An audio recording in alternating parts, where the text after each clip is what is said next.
welcome to the webinar hosted by Maritime Gateway.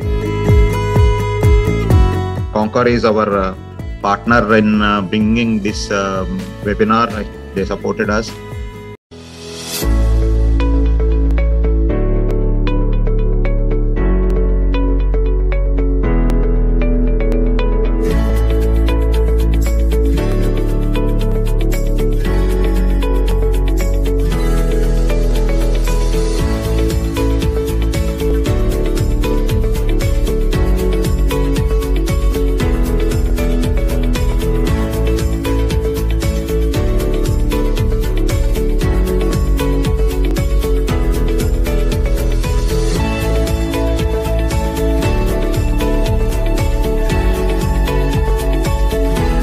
Today, Container Corporation of India is at the cusp of becoming a true multimodal logistics solution provider.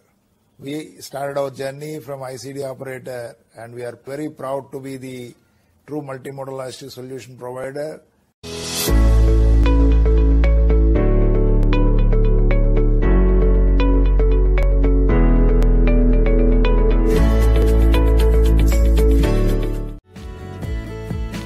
We have an esteemed panelist. When this Ministry of Port, Shipping, Waterways, Government of India announced that India would become the manufacturing place for containers, India will be self-reliant in terms of container manufacturing. There was excitement and a lot of discussion started taking place. In fact, some of the companies have already announced their plans to get into container manufacturing. Concor already started placing orders for containers. All this started happening. So today, all the panelists would be discussing on what this means to India, what this means to our container industry in terms of investment, in terms of capacities, in terms of raw material or manufacturing excellence or the global competition. So there are a whole lot of issues to be addressed. So we thought we'd bring in some of the experts from the industry together.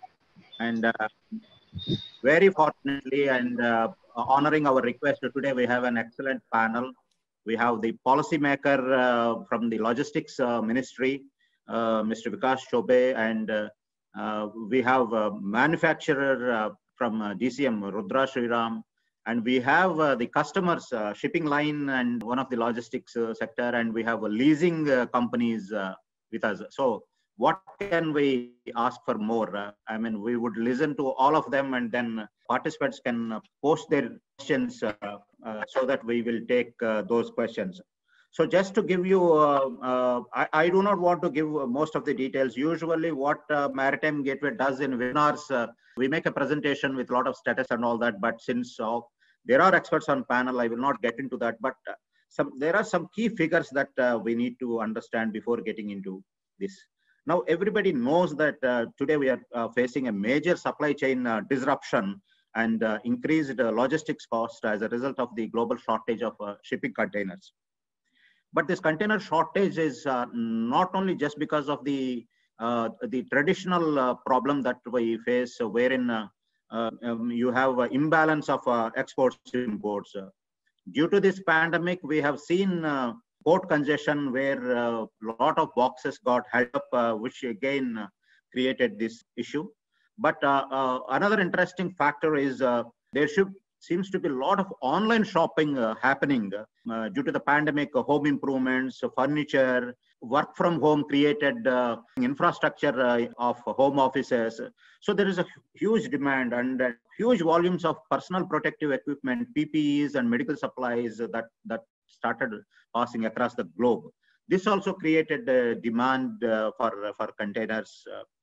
And another factor is that Chinese factories production has come down because of the non-availability of labor and also artificially induced shortage because they have not increased their production, good pricing that they are getting for the container. So these are some of the issues that are currently as far as container boxes availability is concerned. Not getting into great details of the container shortage because That's anyway, shipping lines and others would talk about it. But globally, every year, 226 million containers shipped annually, which is a huge number. So there is a demand for containers, and India traditionally has been making containers last 20 years, but not to the great extent. I think definitely the Indian companies which have shown their manufacturing capabilities and expertise in fields, definitely container manufacturing also will rise up to the demand and create a good infrastructure. So with this few words that I would like to welcome you all to this webinar, and we are looking for a great discussion and debate in this. Feel free to ask questions during you can post them question answer tab. So with this introduction, let us get directly into the discussion part of it. Right now, I'm pleased to inform to the panelists that we have 191 participants logged in and looking forward to hear from you. So my first question to Mr. Vikash Choubey. Sir, this is a very good initiative from the government of India that we will be manufacturing, and Secretary Shipping has announced that a lot of investment they are looking from the private sector, speaking to steel companies for the availability of raw material. So I think the action has already started. So you are at the helm of affairs in the logistics department. You are a key person in the framing the national logistics policy as well. You are an IRTS officer, which essentially knows about this logistics movement. Give us an insight. And you were Chief Freight Transport Manager in Northern Railways. So give us an insight into the policy level discussion on the container manufacturing. What can we expect from the government that companies or the industry can look at it? Over to you, sir.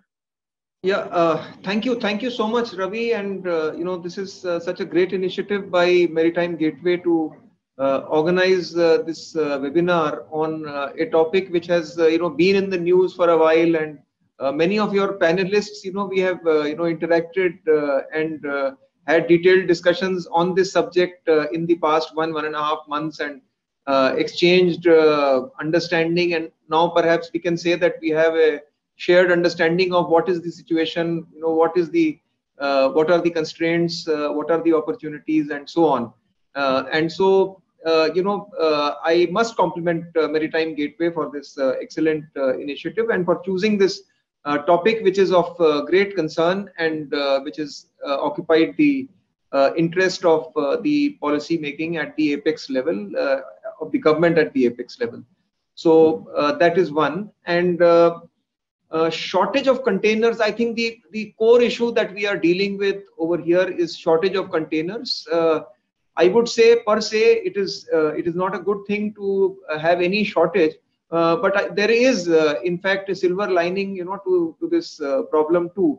Because ultimately the shortage is arising because the exports of the country are very, very firm and very robust. So I think we should not we must remain mindful of the problem or the opportunity, if I could use that word, and the opportunity is on account of a very ambitious target set by the government of reaching the 400 mark in terms of $1 billion of exchange of export this year.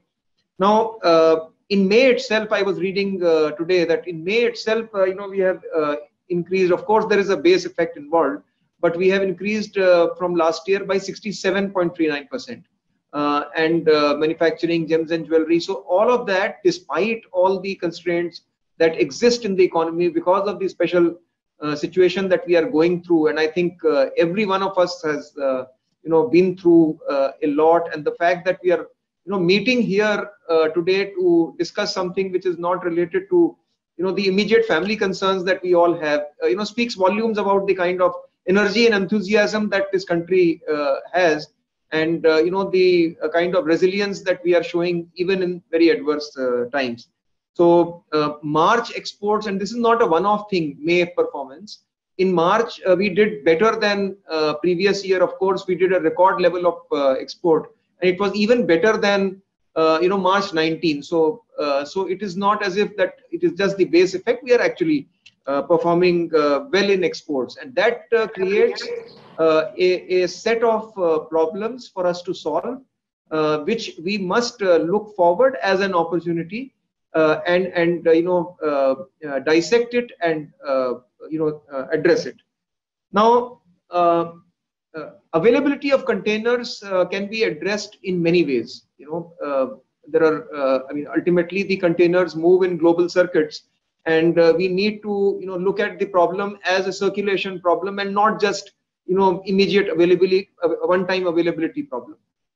Now, having said that, we must be mindful of the fact that once, and this was, very aptly pointed out in one of the meetings with the shipping lines, that once you manufacture containers, it is not as if the container that you have manufactured and you have inserted into the circuit, it will come back again and again for your utilization, in your, to meet your export needs. So that is, something that we must be mindful of upfront.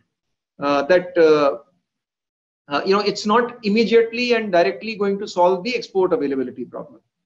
Be that as it may, as a big country, as a big country aspiring to have export-oriented growth, it is very essential, that we are also, something pointed out by the Honorable Commerce and Industries Minister himself, that हम लोग इतना बड़ा देश होकर के क्या containers भी नहीं बना सकते.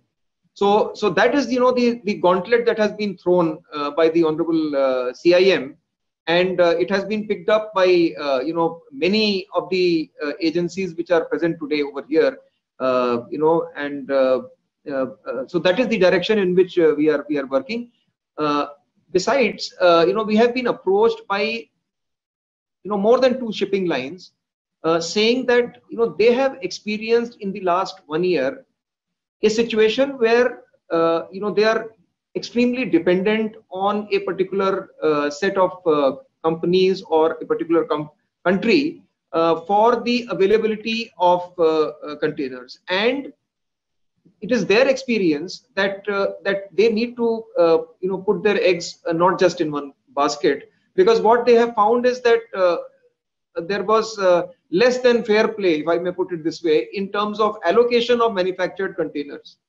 And certain orders that were higher in the priority were pushed down arbitrarily, and that has upset many shipping lines. And these are not Indian companies, by the way. So they are not saying what we are telling them to say or something. I mean, that is not they are making their independent observation, and they have approached us that they would like to purchase the containers that India produces. So that is also a fact and a consideration over here.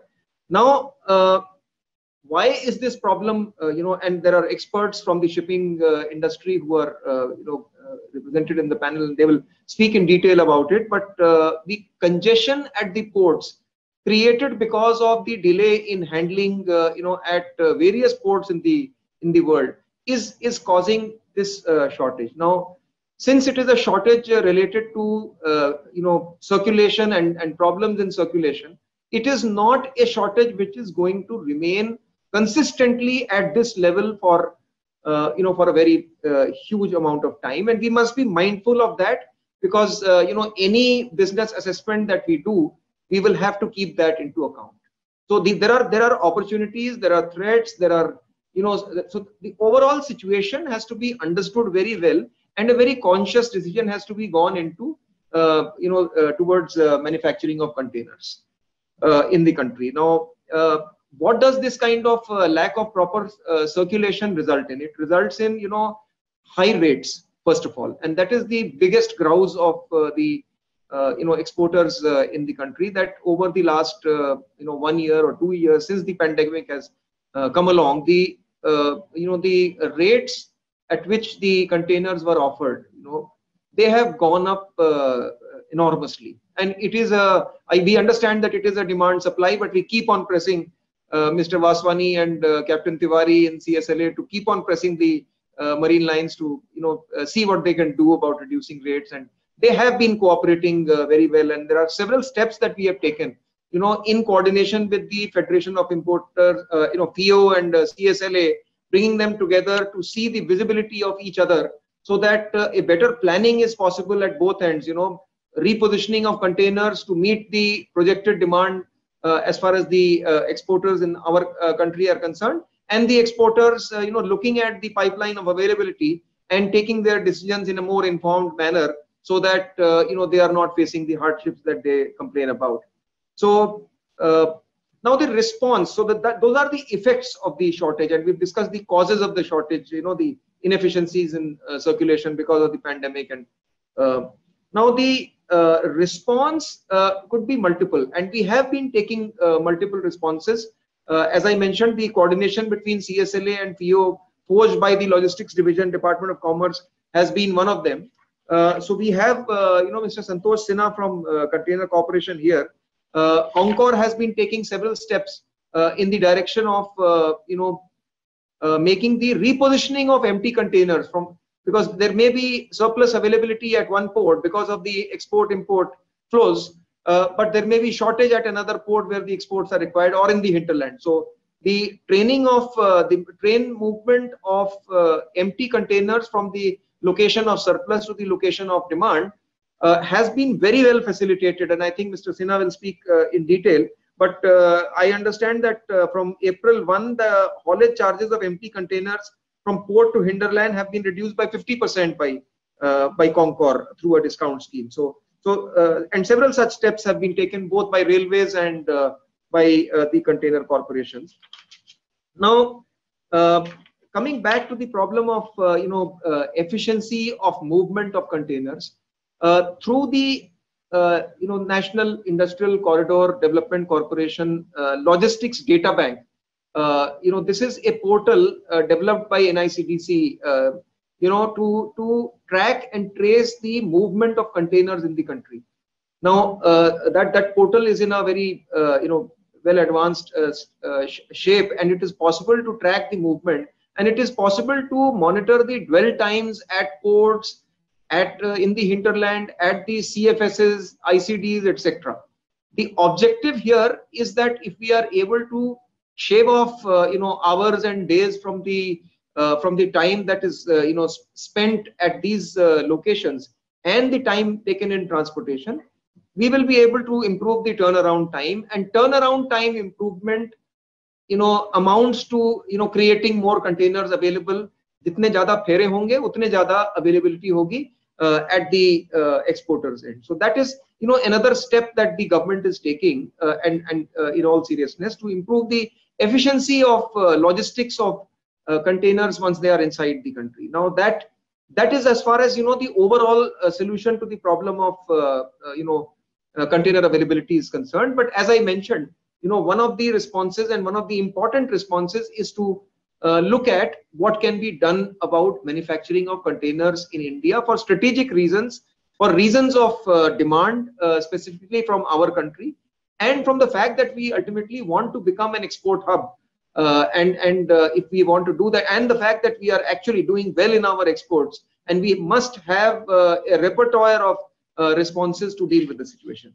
Now, in that respect, we have been discussing this subject over a while, and I'm happy that CONCOR has already issued an order of 2,000 containers to I'm given to understand to Messrs. BHEL and Messrs. Braithwaite.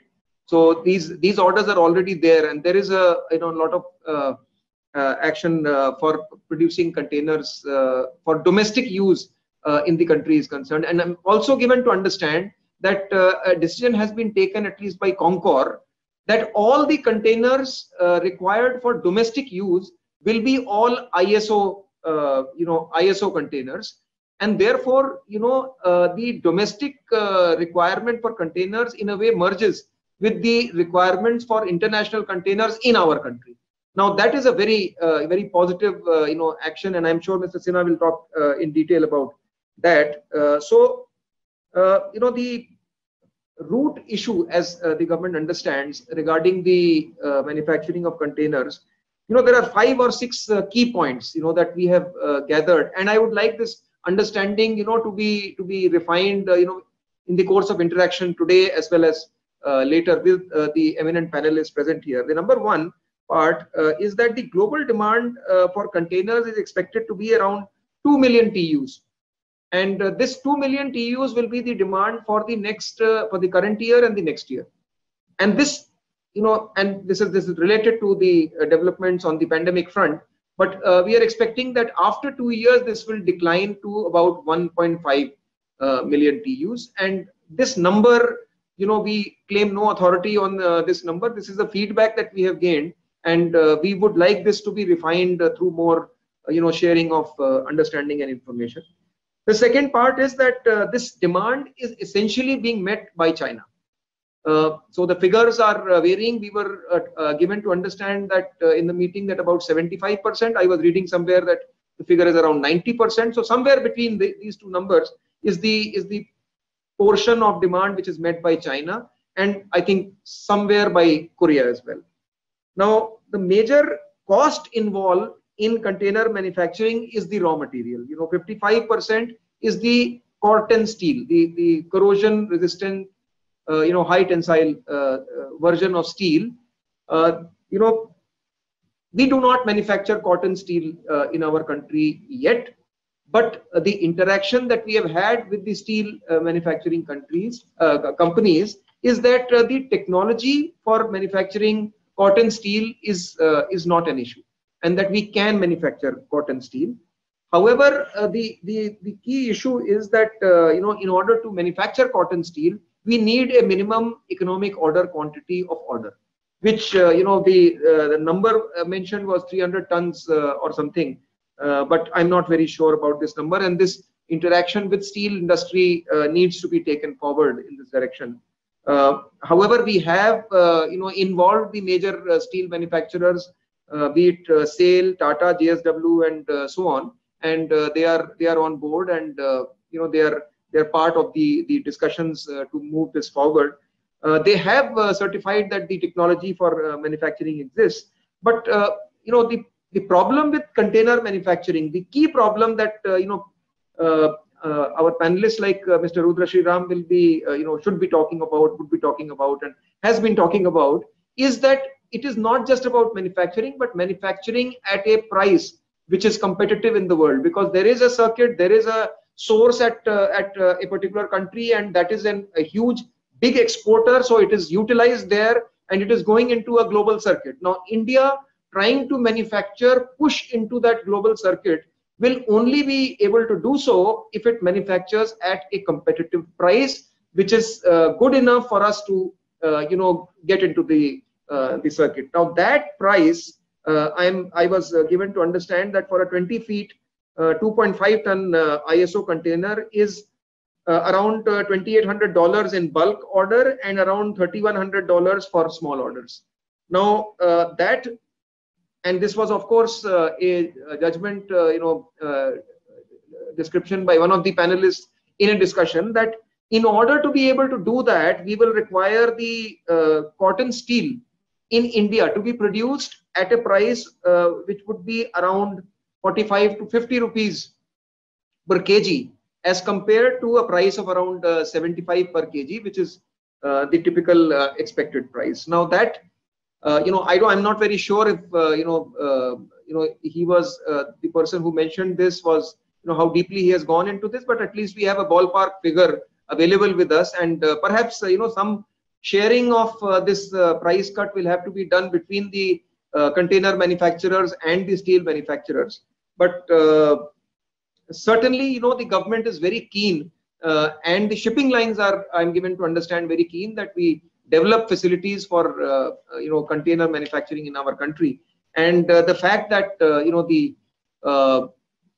domestic market, with improving logistics, with improving interoperability, with improving standardization, will also start to rely largely on containerized transport, and the fact that CONCOR has decided to use ISO containers for that purpose, leaves a lot of opportunity. It speaks of a lot of opportunity for taking this forward. And I'm very sure that very soon, as it was pointed out at the beginning, our country will have made good beginnings in this direction. So with that, I think I'll stop for the moment, and we can hear from the expert panelists available.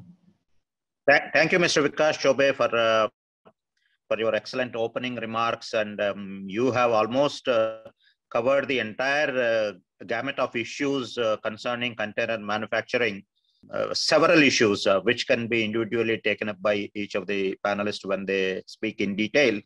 Of course, the container shortage which we are witnessing today may not continue for long, but doesn't mean that the opportunity for container manufacturing, the demand for containers will definitely go up as we see the indications.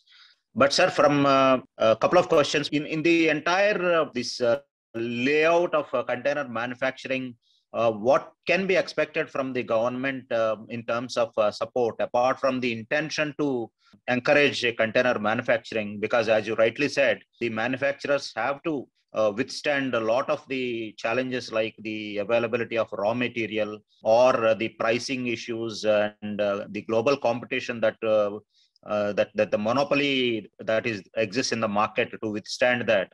So as a rising industry, we have to initially support the entrepreneurs.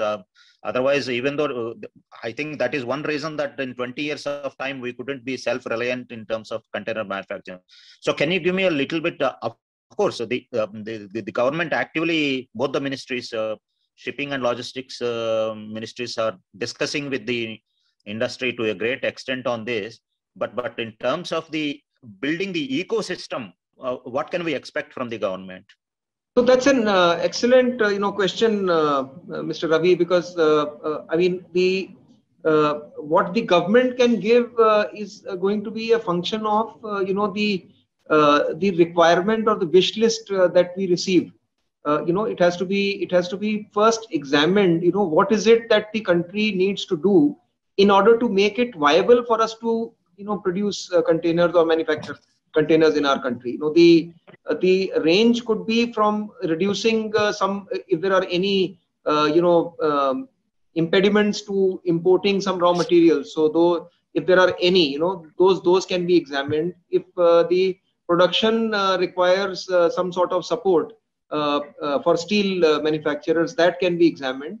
If the container manufacturers themselves require any sort of support, that can be examined. The important thing here is that the both the demand side and the the government side are very very clear that we want to take this forward, and therefore there is all seriousness. What we would request the industry is to do an analysis and let us know the wish list, and we can then examine and get back to you, and whatever can be done certainly is in the interest of all of us to do. Okay, one of the question from the participant that I received is, can we extend this PLI scheme to the container manufacturing industry? Any thoughts on that? So I will not be able to respond to that because I do not deal with the PLI scheme. But if such a proposal is received from the industry, I will certainly take it forward, and we should see what we can do about it. My request to fellow panelists, you have any questions to interact with him, please go ahead before I invite others to speak. Any one of you. This is Sunil Vaswani here. With your permission, if I could just make a couple of quick points. First of all, thanks for having the seminar and inviting me also to represent the shipping community. As Vikas ji very rightly mentioned, I just want to quickly highlight that the merchandise exports actually shot up. And even if you see the latest figures of April-May 21, it was 62.84 billion, which is an increase of 112.29% over 29.60 billion in April-May 2020. And if you compare it to, although 2020 was a low base, but if you compare it to 2019, in April-May 2019, also it was just 55.88 billion. So we are 12.44% above that as well. So all this obviously could not have happened without the support that the shipping lines provided in making the containers available. Obviously, a lot has gone into it. As Vikasji also rightly said, that we've had some very good sessions together with the government, with the export community, etc. There's been a certain amount of planning into this. But let me tell you that there has been a lot of congestion, as Vikasji also said, globally. Even in the US, for every 100 containers that go in there, just about 40 come out, so 60 are stuck there. So what's happened is that more than the shortage, it's the containers getting stuck at the wrong place at the wrong time, at transshipment ports in China, in the US, everywhere. And the lines have been doing all they can to make the containers available in India. We've been repositioning containers, empty containers globally at a huge cost and making them available over here for exports. So just wanted to make that quick point that all this increase that's been there in the exports, the shipping lines also did all they could to contribute, and we will continue to do that. Thank you, Sunil ji. Can I now invite Mr. Santosh Sinha, Executive Director of Container Corporation of India, who is a 1989 batch IRMSE officer and currently Executive Director.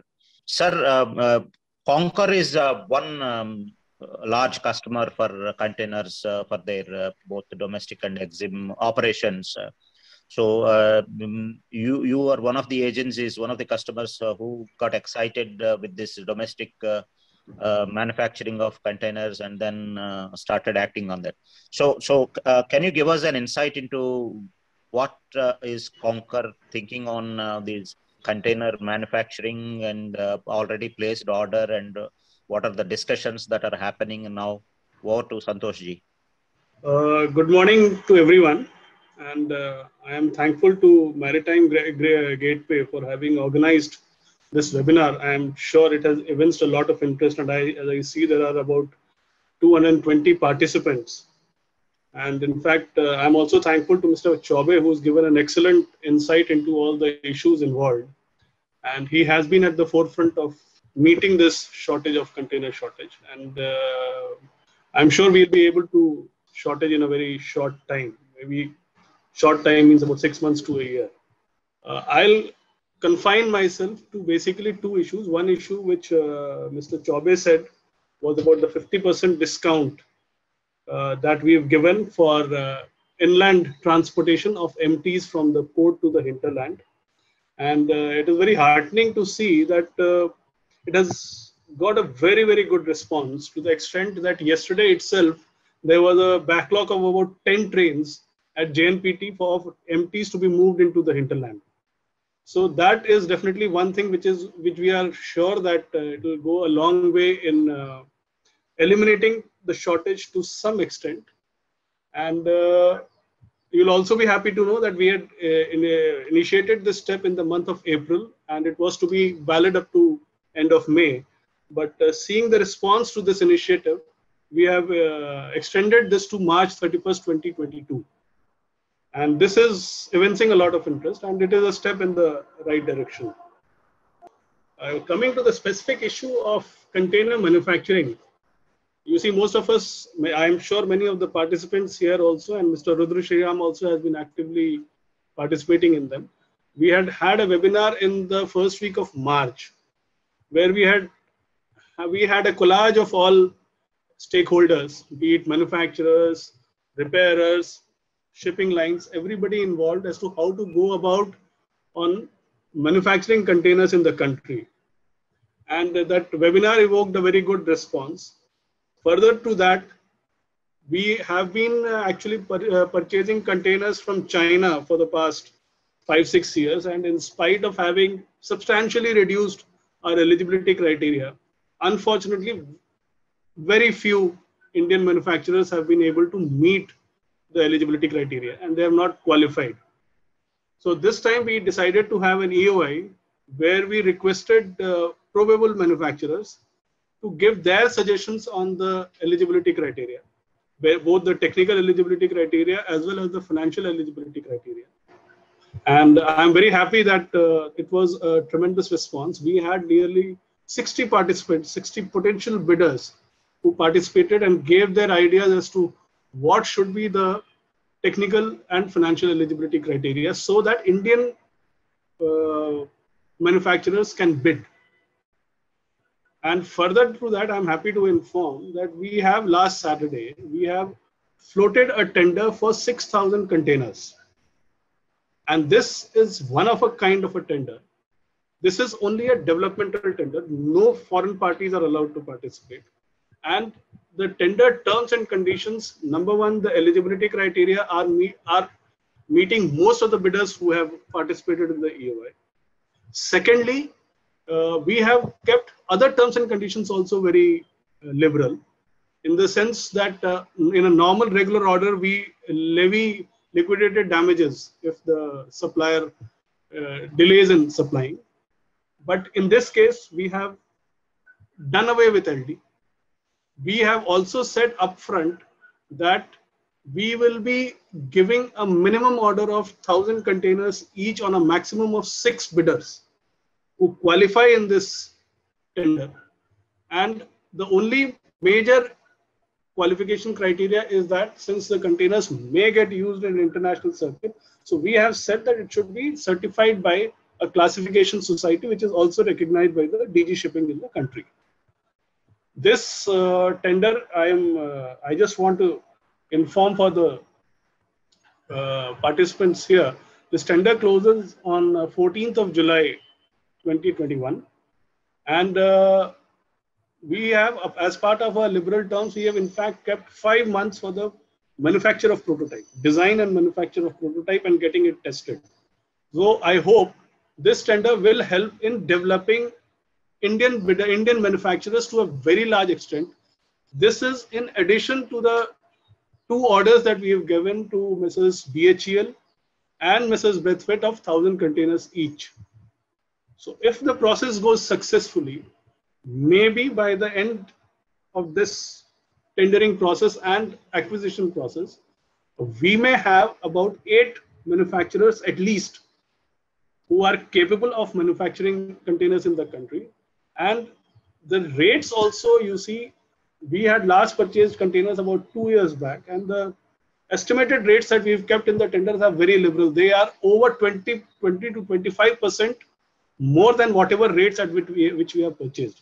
So this is actually a big flip to the container manufacturing in the country. And I'm sure many potential manufacturers, you see, technology for the manufacturing of the containers is already available in the country. It is only basically packaging into a container manufacturing product. So I'm sure many bidders will show interest, and our interaction with the classification society who will certify as competent manufacturers shows that they have been receiving a lot of interest in this regard. So having said that, I would rather confine myself to this and the initiative that we are taking to bring reduce the haulage cost of empty containers. And I'm sure I'll be happy to answer any questions in the container manufacturing portion. Regarding steel, as Mr. Chaubey said, we are on the same line as their interactions with the steel manufacturers. This is a family of the cotton steel, a slightly specialized family where it is more corrosion resistant. And most of the major steel manufacturers, be it SAIL, Tata Steel, JSW, they have confirmed that steel will be available.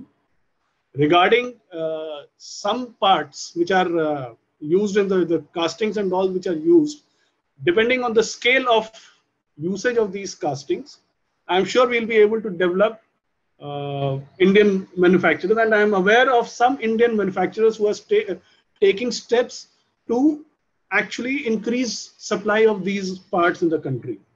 Leave it to the House to ask questions, whatever they wish, on the container manufacturing and acquisition program by CONCOR. And anybody would be welcome to ask questions in this. Thank you. Thank you, Santosh ji. You have made very interesting revelations about these container manufacturing, floating tenders. So I think the market is now heating up. I think at this stage, instead of discussing the basic issues, because already we made a bit of headway into the container supply and demand. I thought in the interest of the good discussion, let us bring in Mr. Rudra Sriram, Joint President of DCM Sriram Industries, because DCM has manufacturing containers, and we need to understand actually what were the issues all these years in India in container manufacturing, so that we couldn't really ramp up the production. But now with this announcement, or looking at the market demand, new players are coming into the market, and we have maybe the existing players will ramp up their productions. So we would like to hear from Rudra Sriram, and then later we can get into the leasing companies. What is their perspective on that? Over to Mr. Rudra Sriram. Raviji, just before Mr. Rudra starts, just a couple of questions, if I can, just insert here before, please. Which I think form the crux of this whole discussion.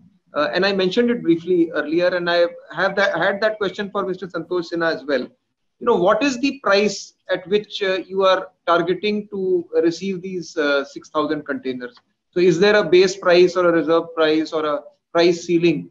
For the containers that you are acquiring when you are localizing their production, and the same questions apply to, I'll request Mr. Rudra also to consider, what is the targeted price for the domestically manufactured containers that we are targeting? What is the input steel price that you would require for that, and what portion of that price resultant decrease in price would you be willing to do at your end? So as long as we are able to, and what is the economic order quantity that we need to look at for steel as well as for the number of containers to be manufactured, so that we can actually grow into a hub for manufacturing of containers. If we can, progress towards answering these questions, I think the clarity that we are expecting to emerge from this kind of a webinar would be moving forward. So with that, I'll just close. Thank you.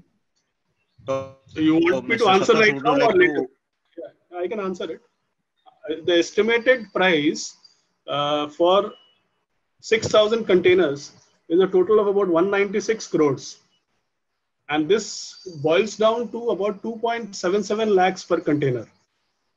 And this price is the same as what we have finalized it with Messrs. Braithwaite. We have had a very detailed price breakup discussion with Messrs. Braithwaite, taking the steel as 70 rupees a kg. And this is without GST. And regarding the economic order quantity, as you said, that the steel manufacturers would be wanting it at about 300 tons at least as the economic order quantity.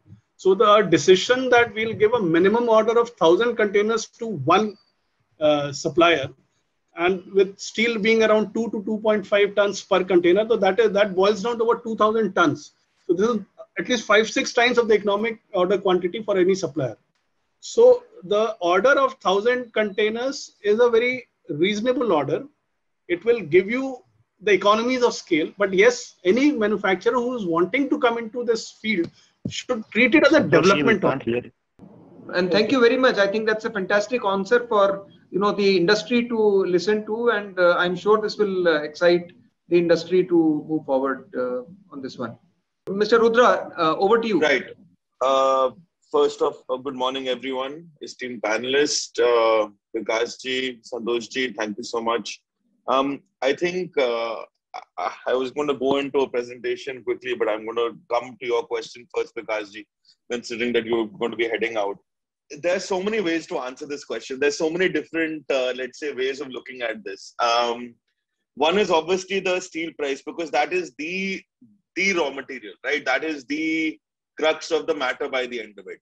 When we had a discussion in March with the Honorable Minister of Commerce and Railways regarding container manufacturing, I think since then, and this is as per my team, and actually it's, let's say, publicly available information, the steel prices have gone up by almost 20% since then. Now, I don't, as a manufacturer, I don't go by, let's say, Bombay Metal Exchange rates, or, what the, London Metal Exchange goes by. I have to go by purchase order to purchase order. What was at what quantity at what price did I purchase steel in, let's say, March 2021 compared to what price I am purchasing steel, similar quantity in June 2021. I can't go by, let's say indexes and, commodity prices, because that's not what, let's say manufacturing comes down to by the end of it. It's great for speculation and for theoretical calculation. As Santoshji is talking about steel being finalized, the price of steel at that point with Brathwaite being finalized at 70 rupees per kilo for cotton steel. Firstly, Indian manufacturers till date don't manufacture cotton steel. They manufacture a similar grade called IRSM 4197. If any steel company is telling you that they can give you cotton steel right now, I promise you I will place the purchase order today, and for 6 months I'm not going to get any steel. Even to purchase cotton steel or IRSM 4197, which in Concor's current, let's say, endeavor to source containers, it is still the material requirement is cotton A and not IRSM 4197. There are 3 different thicknesses and grades that have to be figured out as a steel manufacturer. As a steel manufacturer, thickness is from 2 to 2 millimeter steel, then greater than 2 to 5 millimeter steel, and then greater than 5 millimeter steel are considered as different grades in terms of their manufacture. I may be wrong with certain thicknesses. Per grade, I have to give a minimum order of 300 tons. In let's say a container, if we require 2.5 tons of steel to manufacture these containers, which Concor has talked about, we're talking about for a 1,000-ton order, 2,500 tons of steel. Yes, but look at the different thicknesses and the different grades that are, involved in this manufacturing. Your side panels, your roofs, your roof panels, your door panels are all of a lower thickness of 1.6 to 2 millimeters, which are at a higher price, as well as a lower level of availability, because it's not a very common thickness being used in, so it's not, let's say the run-of-the-mill product. As per the other thicknesses, that's the standard, let's say 2 millimeter above to 6 millimeter, which is required for manufacturing a different other structural components. I'll just come to your point about the pricing, because this pricing is a very sensitive, because of the steel market, the steel prices and the steel market being extremely volatile. I can't just, let's say I give you a price right now of 3.75 lakhs per container, just for, let's say, discussion purposes. Tomorrow, next week, there is no surety of where these steel prices are going to be and what price I'll be quoting to you as a container. When Concor must have finalized these prices with Brathwaite, at that point, steel, let's say cotton or the cotton equivalent available in India, was available at 70 rupees per kilo. Today, I can tell you it's nothing less than 80 rupees a kilo. So, these benchmarks keep changing on a, it's not even a daily, it's like morning, evening basis. We're not even talking about daily anymore. And this is from pure, let's say, literally purchasing on a daily basis. As per, apart from just cotton steel, there are certain other, I think, and pardon my language, but I think manufacturing containers is being taken for granted. It's not just a box. I have certain containers in my plant, and I'm not going to name any companies, I'm not going to name anything. I have certain containers in my plants that have come from, let's say new entrants or potential entrants of container to manufacture containers in India that come to my plant for testing, because we're one of the only facilities that has the ISO testing capabilities. And those containers have been lying in my plant for the last 2 to 5 months because they're not clearing the testing. So it's not just that easy that, I get 5 panels and I make a box and it's a container. It's not that easy. China has made it that easy because they have economies of scale. They have invested in robotic lines which are manufacturing 200 to 300 containers a day, right? But they also have a net export economy that supports that kind of a purchase. The movement of the container from a container manufacturer's yard to the, let's say, area of stuffing or where the container is being moved to, where the product will be stuck, is seamless. Today, as a manufacturer, I am very much limited to quote at X works rates. I am not in a position to a very large extent to quote for, let's say, FOB or CFR rates, because it's I can't find export products to send to different parts of the world. So these issues are, each of them is linked to the other. As we're manufacturers, I'm going to stick to the pure problems of manufacturing. One is the basic availability of the raw material. Okay, the steel mills can say what they want and what they have to do. I would like to see them put their money where their mouth is. They all have our contact information. They have everyone's contact information. If they really wanted to push show, let's see them deliver cotton steel, not IRSM 41, not all this, in 2 months or in a month. Today, we talk about the placement of orders on steel mills, minimum order quantities. Nobody is talking about the minimum time taken for them to deliver those order quantities. In China, as we keep talking about China, I'll keep saying it again and again. In China, I can walk into any steel mill, let's say, trader or distributor's yard and pick up 20 coils of cotton steel. Our plant is situated in Faridabad. I can guarantee you we can go for a joint expedition around Faridabad and I won't even find 2 to 3 coils lying at the various distributors, call them registered distributors or traders, in the whole Faridabad industrial ecosystem. So that's, people can say that, yeah, we'll make it available, but at this point, it's not available. So till this point, and again, it's not 40 to 50% of the raw material.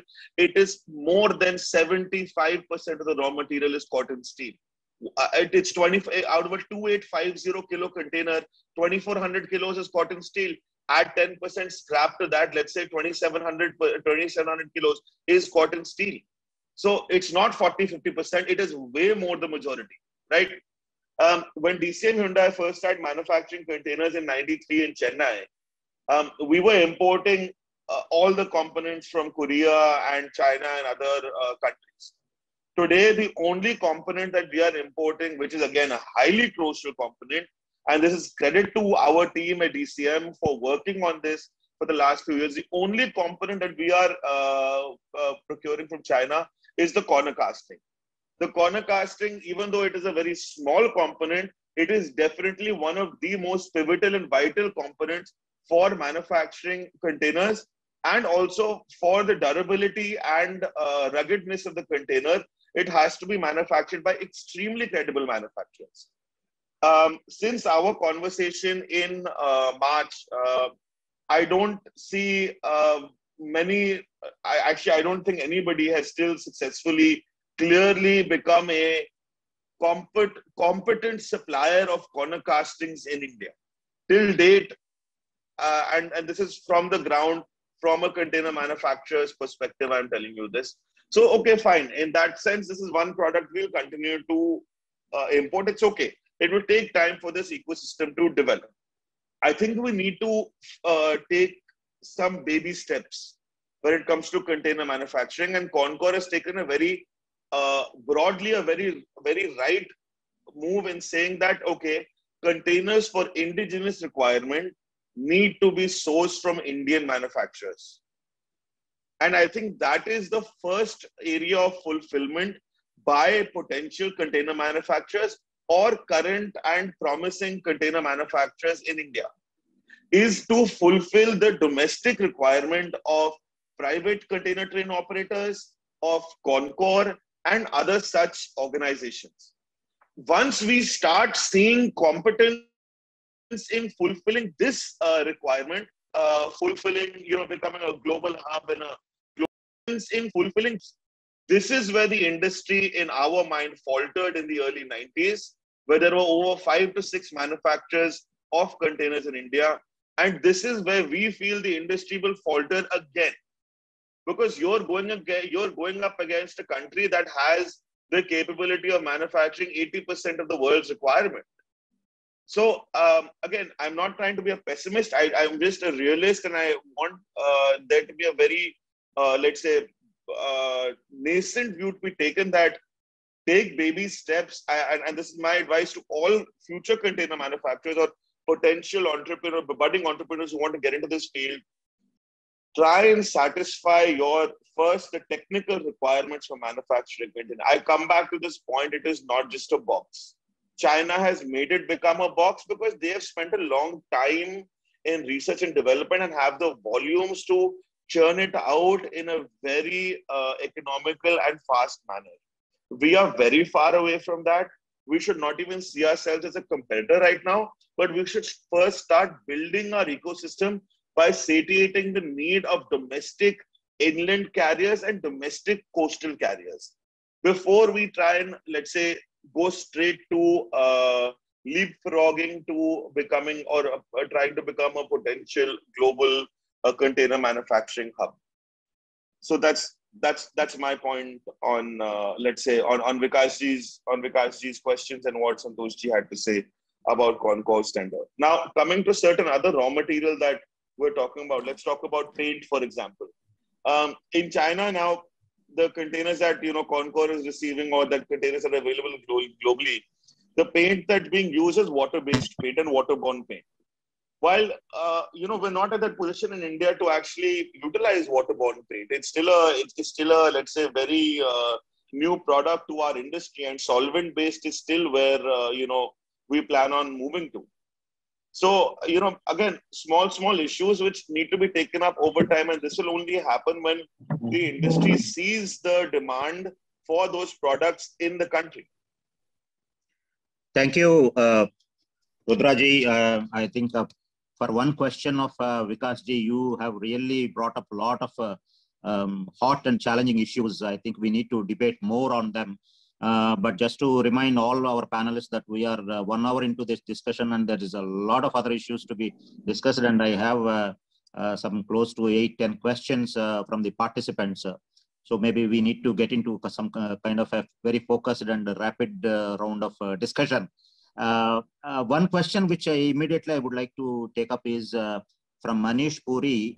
He is asking, Concor is offering the rate at 3,600 USD when we can buy containers in China at 2,600, 2,700.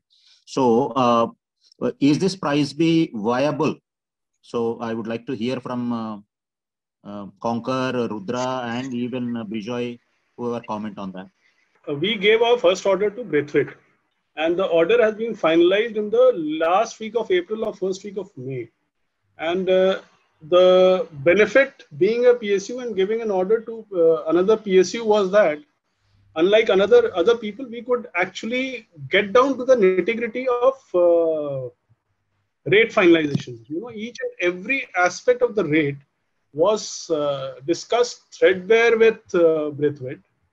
And there were issues where we found that they could be reduced, where Braithwaite thought that they should be escalated. And it was a lengthy exercise. It took about a month or so to finalize the rates. And that is how we came to a rate of an Indian container. And I'm happy to state that Braithwaite has already manufactured 2 prototypes.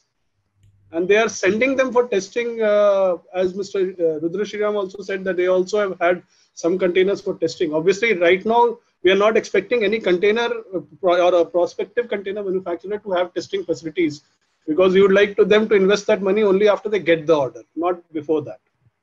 So this rate was finalized with them as late as about 4 weeks back. And I don't see any reason why this rate should not be viable. Braithwaite is purchasing steel. And yes, the steel manufacturers have said that they need advance notice for purchase of steel. That will have to be negotiated by the manufacturers with the steel agencies. I just thought a few things to put in perspective in terms of this container manufacturing question. Right. Because I also come from a background where about 7-8 years we spent in manufacturing and Bangalore before I started my own company. First thing is, I think being self-reliant is very different from being a global manufacturer. I think I must commend Concor for having taken that wonderful decision to actually make developmental orders. It will go a long way to promoting manufacturing. But we must remember that we can become self-reliant by saying that whatever boxes are to be used in India will be manufactured in India. So then the prices becomes a little irrelevant. But if we had to talk about international, it's a completely different ballgame. First thing, to put some things in perspective, because a lot of numbers. So I have some real here and now numbers. Let me tackle the first one. That is container prices as it stands. Concause is a pretty competitive price, I must say, if you not including GST into it. Because the going container price in China for a 20-footer is $3,900 to $4,000. So $3,800 is a good price. Secondly, we talked about what's the global manufacturing of containers. It is likely that this year would be a record manufacturing in China, where in the first 4 months, they have already manufactured 1.8 million containers.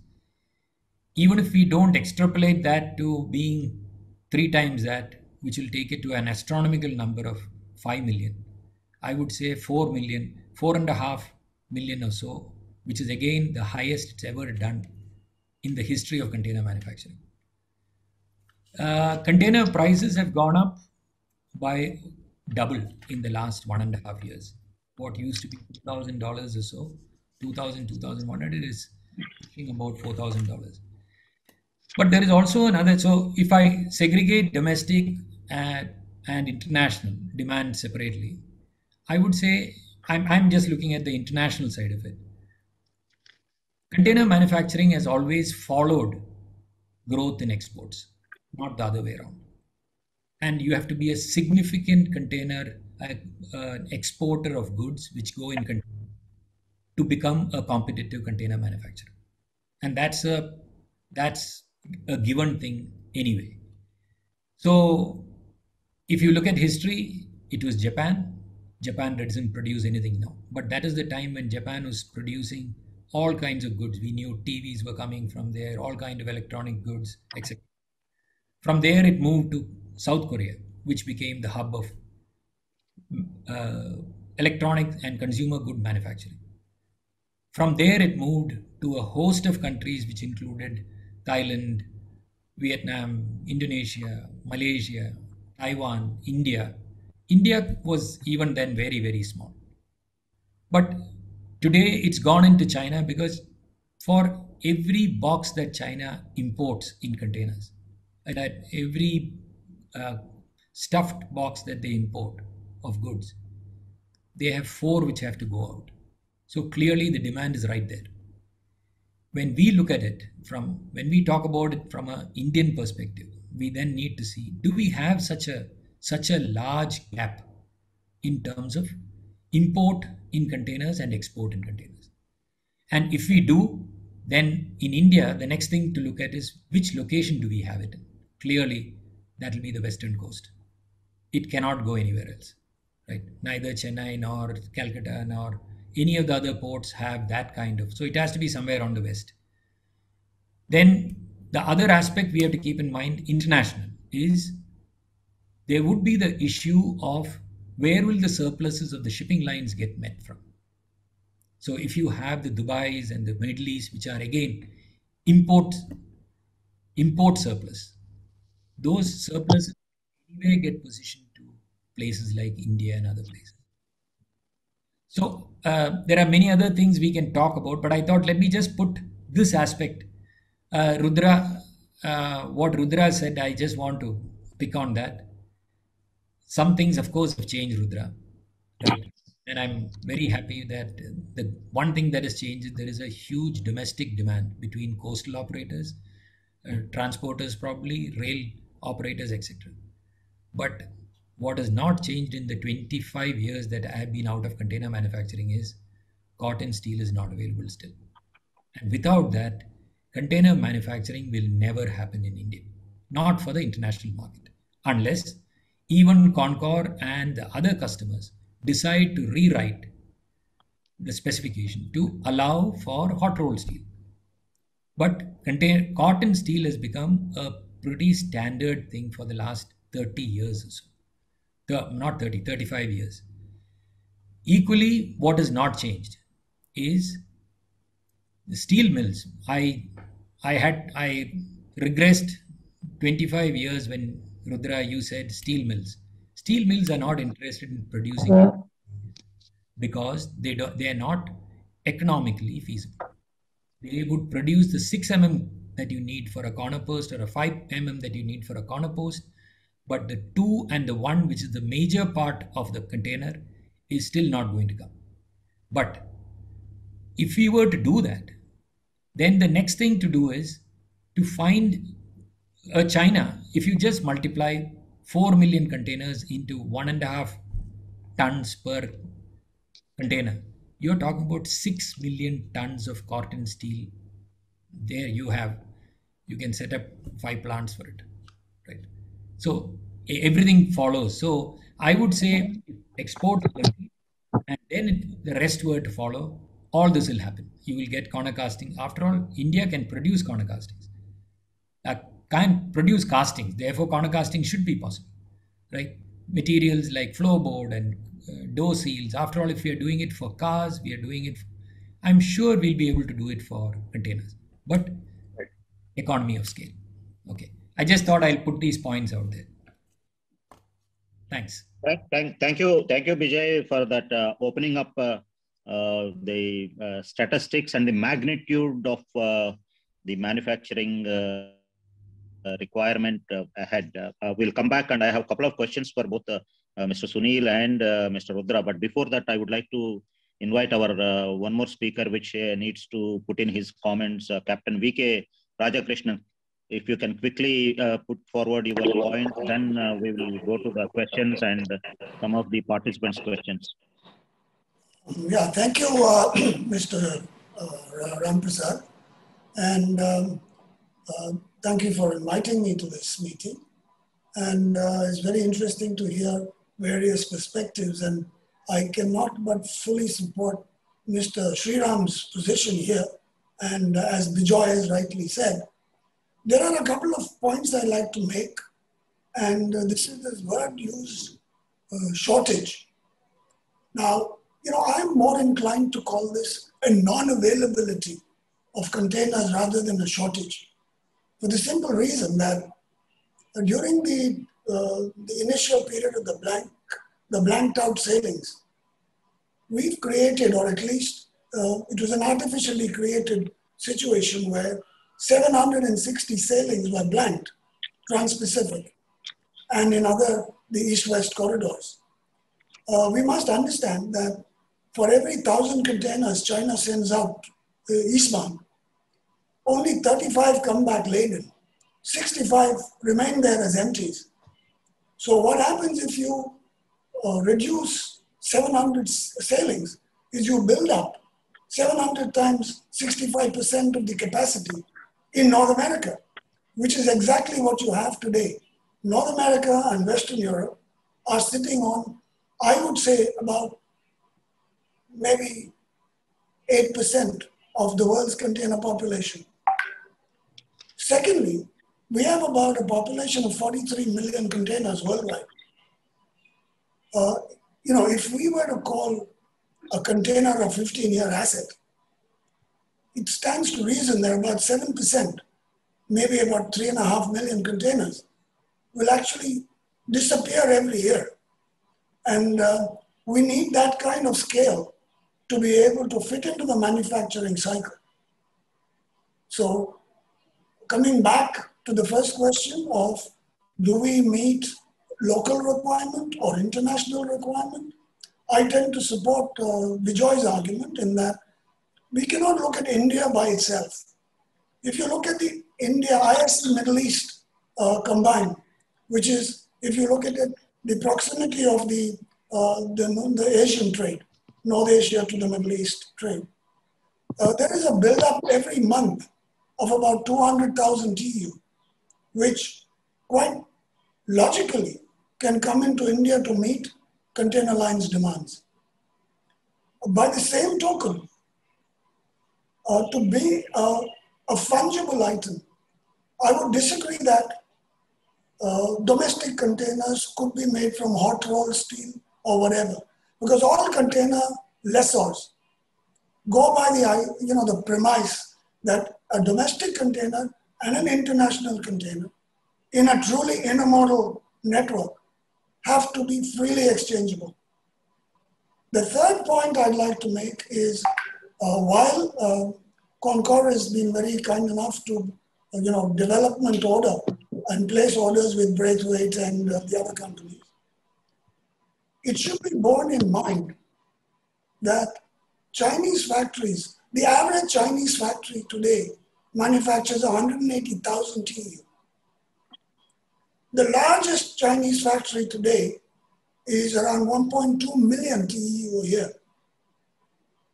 The smallest one, no offense to Mr. Sriram, is also the Hyundai plant. It makes 50,000 TEU a year. Now, at that level of scale, I can understand an industry. Now, I don't want to be negative, because if you really look at what we would require the government of India to do is promote containerization. I mean, I started in this business 25 years ago, around the same time as Mr. Paulus did. And it's been 2.5 decades. We have not seen growth. What I call growth, I mean real growth in containers. Let me give you an example. Malcolm McLean started the container business in around the 60s. By 1980, most of Western Europe and North America were containerized either in ISO containers or what they call trailers. Almost 80% to 90% of their business was done. We in 25 years, or 1960 to here is a long haul. So even if we say, we started the container business in India in around maybe the 80s, if I'm not mistaken. If you look at it, almost 100% of the international business is containerized. And that was not by design. It was by default, because the other countries would not accept your product or give you a product other than in containers. If you look at the domestic economy, which is the big chunk of our business, the railways today moves somewhere close to 800 billion ton kilometers. The road estimate is around 1,700 billion ton kilometers a year. Now, I give to you the option or the suggestion that we should stop the process of discriminating against domestic manufacturers and domestic leasing companies or domestic owners of containers by creating a system, by allowing cabotage use. There is Circular 51 of 2020, which allows moonlighting of containers. Second, you have a gray market in this country, which is probably bigger than, I'm talking about non-duty paid containers, which are used by various people. I mean, you go to any metro project, you'll find them being used there. Now that detracts from the demand that a company like, for example, DCM Hyundai can put their money and invest in a line, if necessary, bring in Corten steel, if they have scale, and if they have people who will, if the industry is supported. So, I say first is revoke any exemptions for the usage of domestic containers, or international containers in the domestic market. That should be the number one position. Secondly, and we did this exercise we do it very often. If 1% of the modal shift that we are always hearing about happens, that is 1% of the road population of cargo diverts into the rail business in India, which, if you ask me, is imperative, because if the dedicated freight corridor fully commissions and there is no freight on it, somebody's going to have a problem. 1% is equal to about 35,000 incremental TEU. The math is not It's not rocket science. It's very simple. So today we say, or we assume, 64% of road is Indian transport is by road. Now, the government's intention, where I read it somewhere, was to bring it to 50%. That is almost 15 percentage points. Now, if you multiply 15 by 35,000, we now get into at least a scale where Indian manufacturing companies can provide internationally standard boxes, which could be used by the domestic industry as well as the international industry. So, I mean, by and large, one other point I had to make was the question of China. China actually manufactures about 96% of global container. It's not 80% or 75%. It's 96%. And incidentally, if you look at the 3.5 million attrition and just Trans-Pacific imbalance, that's 6 million TEU, that is their rated capacity. So, I mean, I would like to not hog the screen, but I'll pass it on to Mr. Ramprasad to continue your show, sir. Thank you, Captain Rajakrishnan. Apart from analyzing some of the discussion points, you also have thrown in a lot of new issues. Just to remind all the panelists and participants, we have roughly about 30 minutes before I could end this webinar. So let us put these remaining 30 minutes to good use. So my question to Sunil Ji is that now Hapag-Lloyd has placed the biggest order of 150,000 20-foot equivalent containers. That is one of the recent biggest orders. So earlier when Mr. Mukesh Choubey was talking about a couple of shipping lines have come forward and we can't be reliant on one country. So what is the perspective of lines and I mean global lines, do they take decisions and then place orders where they can get cheaper, or if tomorrow DCM Hyundai or any new container manufacturer comes into place, like they would like to support and then build, because ultimately when somebody has to invest money, capital, we know that the demand exists, but it should happen. So what is the line's perspective? Can you give me an insight into that, Sunil? Yes, thanks, Mr. Ramprasad. That was a good question.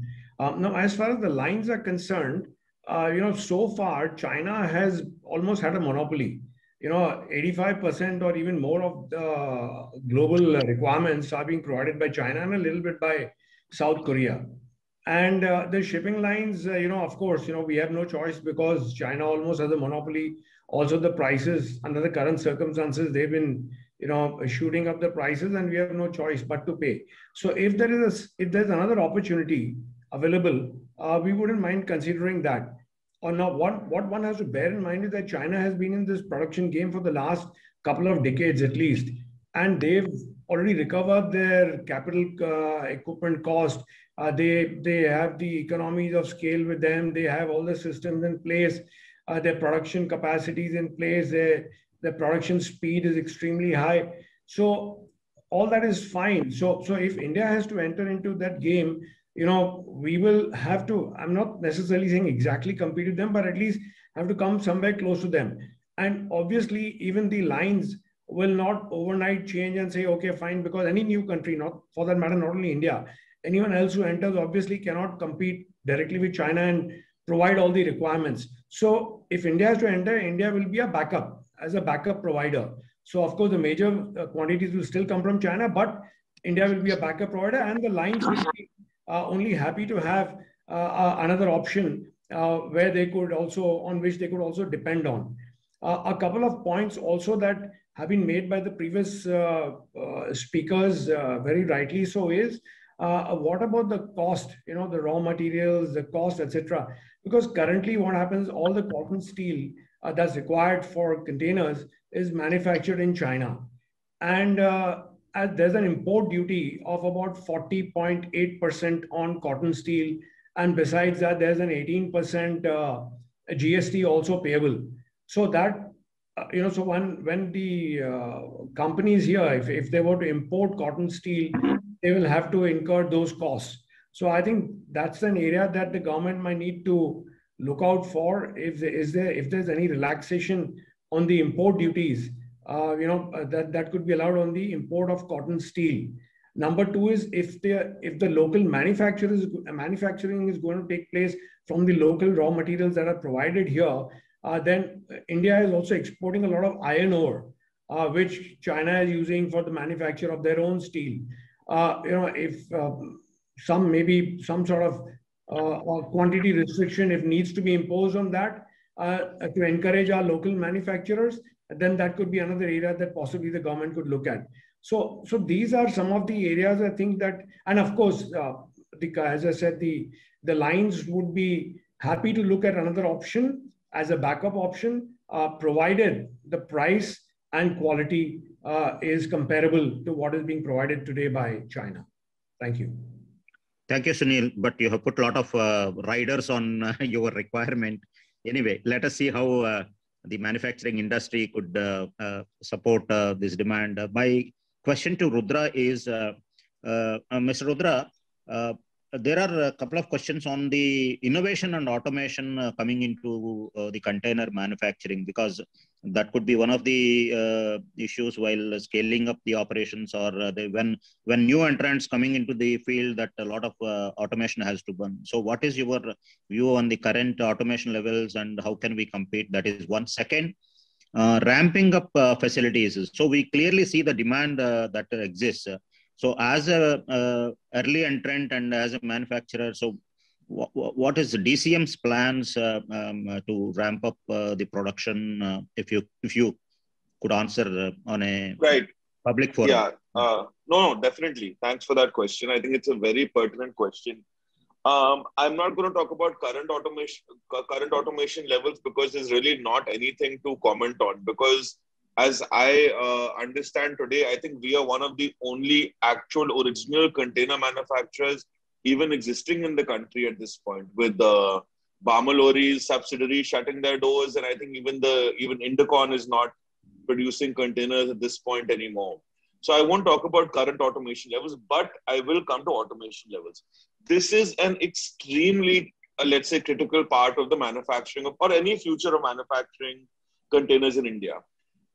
Any entrant that's coming into the manufacturing of containers has to look at a fairly automated setup. They can't, in my mind, one can't, let's say, take baby steps in that place that they go from a very manual, let's say, heavy manpower-oriented manufacturing setup of the containers to an automated setup, because it will almost be a dual investment in this kind of industry. That being said, our plans in container manufacturing, we are expanding our lines, but we are extremely skeptical. We're doing it with a lot of caution and care, because we've already burnt our fingers once, or I say twice, while setting up the original Hyundai facility in Chennai, and then when we moved the facility to Faridabad. Over the past year, since we weren't getting much orders for standard 20-foot and 40-foot containers, we have, let's say, we have actually created a niche in the customized ISO container space. With our in-house design capabilities and structural simulation capabilities, we actually offer solutions of in fairly large numbers to engineering companies such as GE and other such companies which require a large number of containers for their global operations, but these are customized, heavily customized to their requirement. That being said, when we talk about automation, it's not very easy to develop this technology. This technology already, it's already available in China. So one has to reach out to Chinese companies and see what type of help, or let's say joint ventures, or what kind of technical help they may or may not be able to or be willing to provide us, as we will be developing for competition for their field. I hope that answers the question when it comes to automation. My next question is to Bijoy. From your perspective, what is the demand supply scenario when it is domestic and EXIM and you buy and lease out a lot of containers? So, which is in great demand. Will this work buying in domestic global lines look at these kind of things? Can you give me a perspective? And the second is, I have one question. People are looking at 20-foot containers, but they are not available for some of the commodities like tea and others. So 40s are available. So if manufacturing has to happen, of course, there will be a mix of all the sizes. But what is your idea from your experience as both early manufacturer and also a leasing company? Yeah, that's one of the things, Ram Prasad, is that there is the substantial change in the last 2 decades has been that there is now demand for in the domestic market by domestic Indian companies for the coastal shipping. Concor was always there, but apart from Concor, now there are many others who have come into the picture with rail movement and also coastal and static, of course. There is so if you talk about economy of scale, it's like Rajan said. If you take the biggest, the smallest, but approximately at this point of time, you need to get an economy of scale, you need to set up a plant which manufactures approximately about 10 to 15,000 TEUs per month, and that will cost you about $40 million. I'm not looking at what it costs, taxes and duties on machinery coming in, all that, but a ballpark figure out of China is something like this. So whether that's viable, 10,000 means 120,000 containers.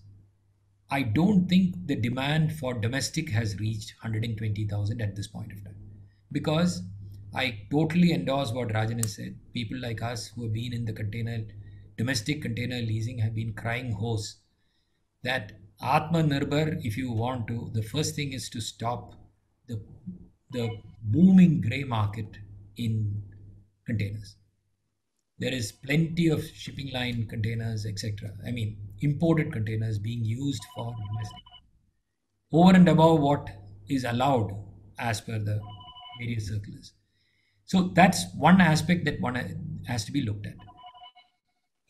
As far as any container plant which is set up, Ram Prasad, it will be for 40s also. Actually, you start with a 40-foot line and then you manufacture 20-footers, right?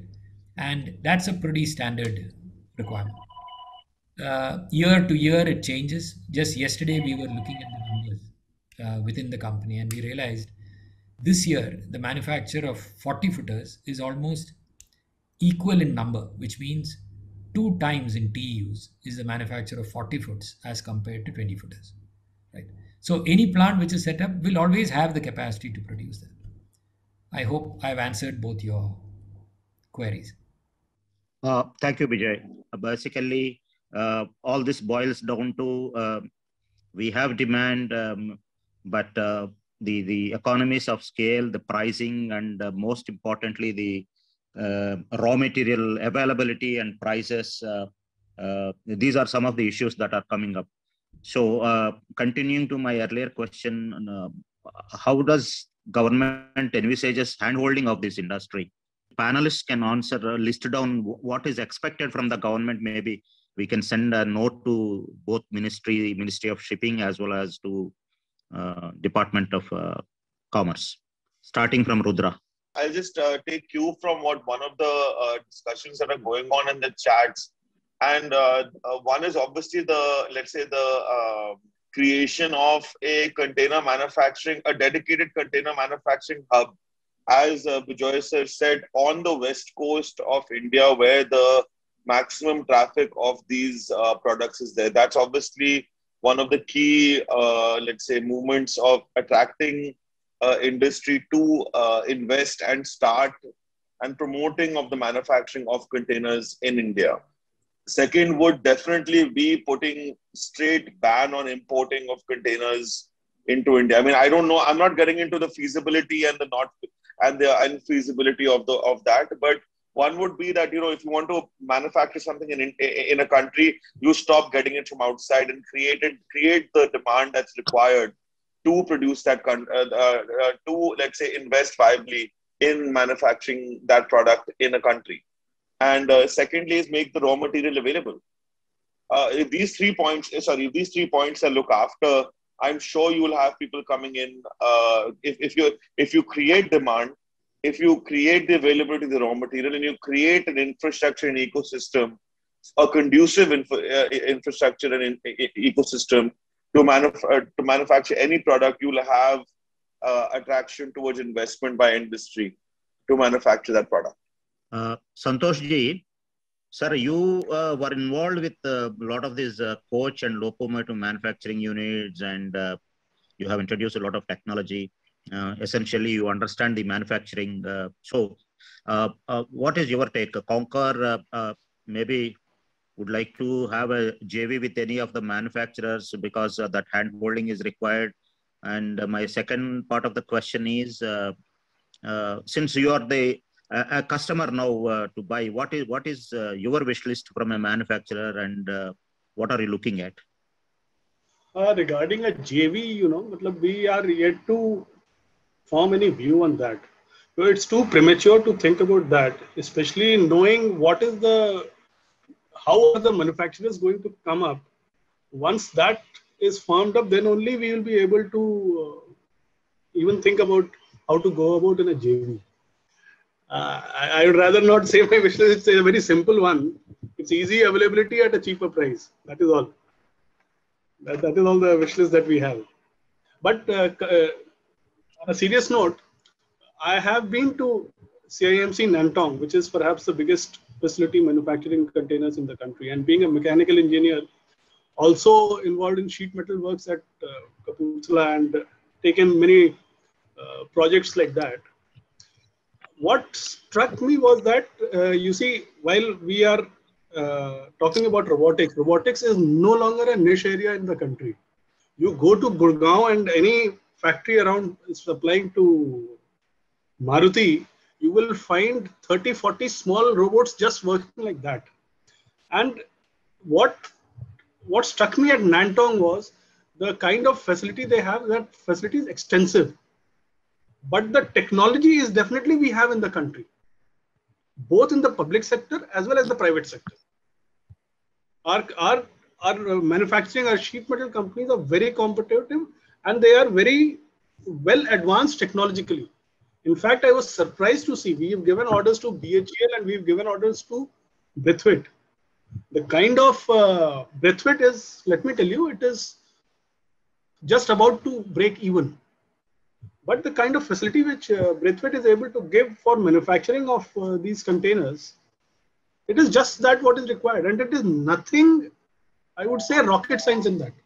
Thank you, sir. I'd just like to make a comment on what Santoshji said. I absolutely agree with one point, that the price has to be competitive for one to be even, let's say, supplying to Concor, being a very, let's say, fairly large container procurement company.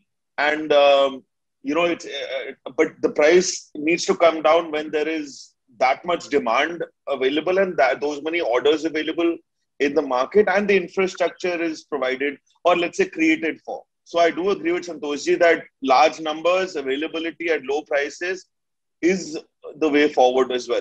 Okay. Thank you, Rudraji.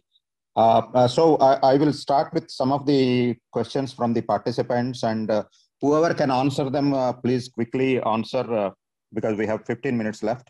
This is question from DK Sen Sharma. He asks, in continuation, can we have manufacturing and clusters be given similar benefits what we get in like SEZs? That will maybe bring down the costs. So any view on that? Maybe Rudra to start with, and Bijoy. Well, the plants which were set up like DCM Hyundai and Bamlori itself was set up in a SEZ. And everything was being imported and we were doing the conversion. But that still didn't help to maintain the business because it was not, economy of scale could not be achieved. And the business just wasn't viable. At this point, what the only point I want to make in what Rudra mentioned, right? Rudra, no offense to you, I'd love to be in your position where country bans import of containers, right? But banning anything is not going to assist in bringing about anything competitive, right? We have Sir, seen. it was a very, let's say, hypothetical dream Yeah. view, that's basically why I Then I won't completely even agree go with you. down It's that. absolutely impossible. Absolutely impossible. Yeah, Yeah. we won't go down that road then, right? No, not at all. Not at all. Okay. Okay. My next question is slightly technical. Does India have any floor wood of ISO standard from Alok Shriram? Yeah, I mean, we have, see, again, that's my father asking that question, so I'll answer that. Definitely, we have the, plywood availability as per the, Australian quarantine standard is now available, because a lot of the wood is being used for, repairing of containers on the coast, because a lot of the containers that are coming have to be repaired before they're, let's say, again, cargo worthy or whatever, certain repairs that take place. So there are, clusters such as Yamunanagar in North India and other parts of the country, but obviously, again, not the scale of what is available in China. But this is not a place where I see a huge constraint, and I see that more and more companies plywood companies will get into marine grade plywood as the availability arises. It's not like a huge shift from what they're doing currently for different industries. Just to supplement what Mr. Shriram has said, you see the prototype which has been manufactured by Braithwaite and possibly BHEL also, they have sourced the plywood locally, and the fact that the specification of the plywood meets the standards has been confirmed by their inspecting agencies. So it is there, it is available. Yes, scale may differ, as Mr. Shriram said, but it is available. Actually, Ram Prasad, one aspect is that there is not a single item that goes into containers which cannot be sourced from India. It is not that cotton steel cannot be manufactured in India. It is just that the companies have not found the need to do it. 30 years ago, there was the capacity available. I mean, Rourkela and Tisco both had the ability to produce cotton steel. Right? Cotton steel is not used only for containers. Containers happen to be one of the biggest users. But in US and other places, being used for bridges and things like that. So if the government starts to work on it and incentivize this, right, then it's possible. But during that time, I think the first thing would be to take away any cost of bringing cotton steel in. While it may still be expensive because you're going to bring it from Far East to India and there is the shipping cost, but at least make it available to container manufacturers like DCM and others at whatever is, take away the duties on it, allow the conversion at least to take place in India. Then the manufacturing will develop. Okay, we talked about manufacturing, but we have not elaborately discussed on the ecosystem. What kind of the other ecosystem that we require to support a manufacturer like DCM or any other new manufacturer that comes into?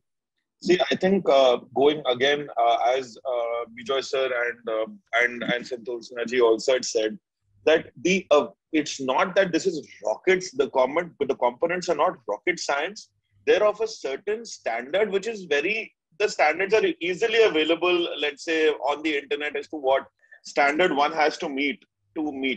But the creation of business and showing them the viability is what is important at this point. When I go to, let's say, my gasket manufacturer, and we are fairly happy with the gaskets that we're getting in India. When I go to him for 300 containers or 500 containers or 1,000 containers, even they look at us and say, okay, fine, DCM is going to do this. We're going to, up our facilities, and that's happening. And it's happened already. Similarly, this will happen for, corner castings and other products. So the more orders and business that we receive, whether from Indian companies, Indian organizations, Indian lines, or foreign organizations and lines, that will lead to a trickle-down effect onto the ancillary and subcomponent manufacturers, which is almost to some level automatic. it kind of takes place, simultaneously. Thank you, Rudra.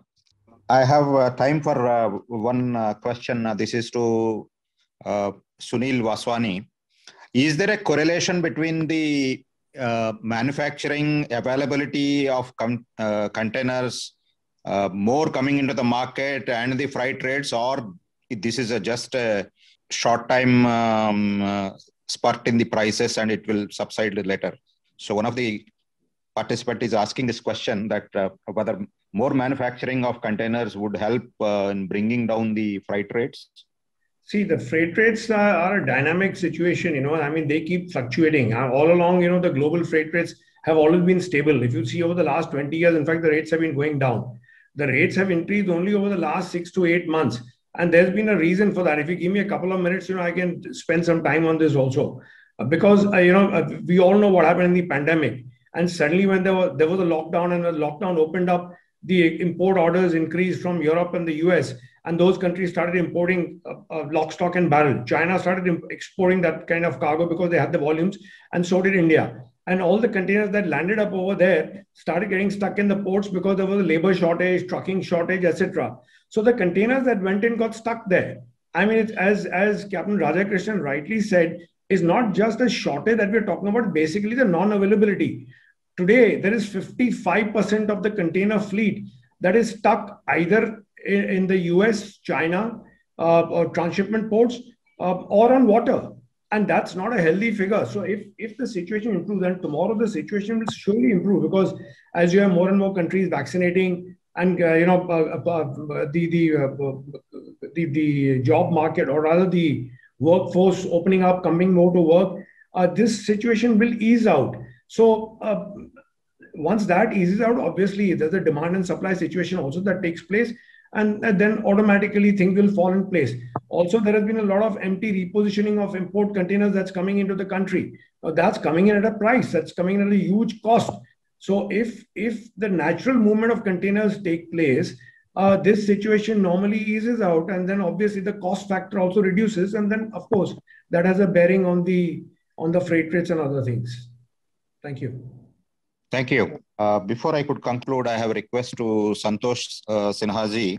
For the benefit of the participants, there are some questions on EOI.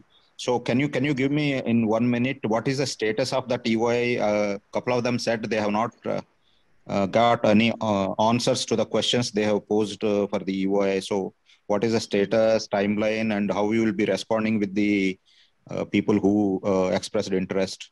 You see, the EOI that we had floated was basically for seeking views from everybody, whoever is interested in being an indigenous container manufacturer.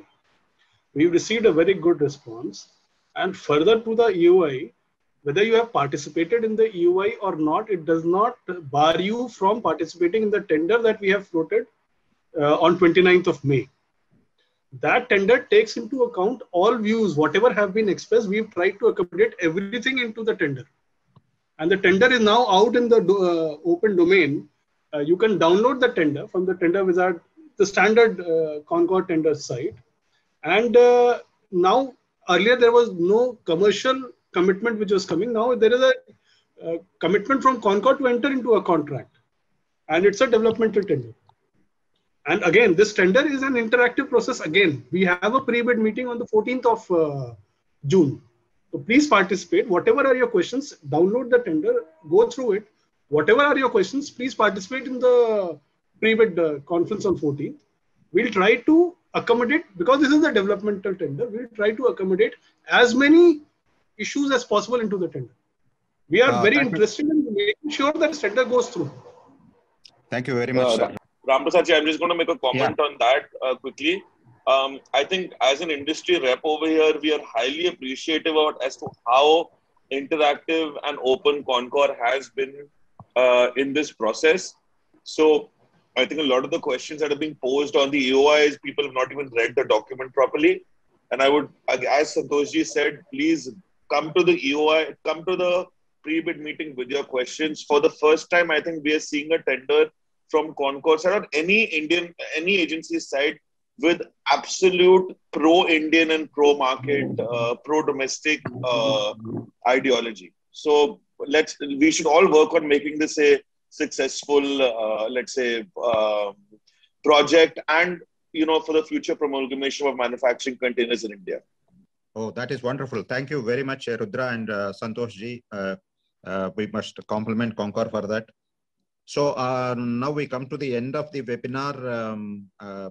I thank you all my panelists for their time, immediately accepting our invitation and participating, sharing a lot of their views, and also we have huge participation. We have been streaming this on LinkedIn and YouTube and as well as on Zoom. So many of the participants, I'm sure this will excite many of the players to come into this field and truly make India a manufacturing hub. But I would request all of you, we will put together some of the points and share with Mr. Vikas Chobe so that the discussion will take to the next level, and then see some of the requests and requirements of the industry are taken into consideration, because we see now more and more PSUs and government ministries are really interacting with the trade and then seriously getting into the issue. So we should use this platform. And before I conclude, I would request the panelists continue for a minute, because we have a short film to play. Concor is our partner in bringing this webinar. They supported us. I thank on behalf of Maritime Gateway.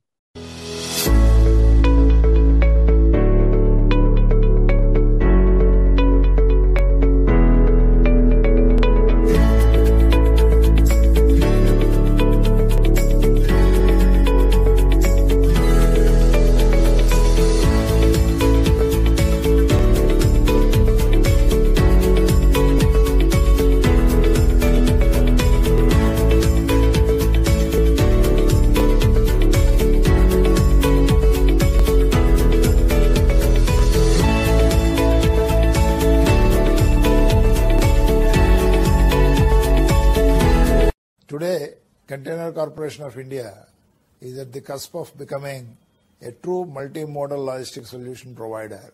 We started our journey from ICD operator, and we are very proud to be the true multimodal logistics solution provider.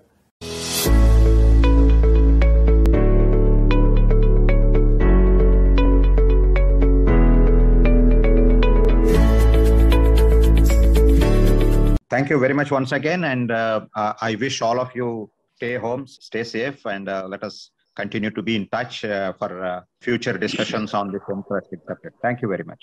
Namaste.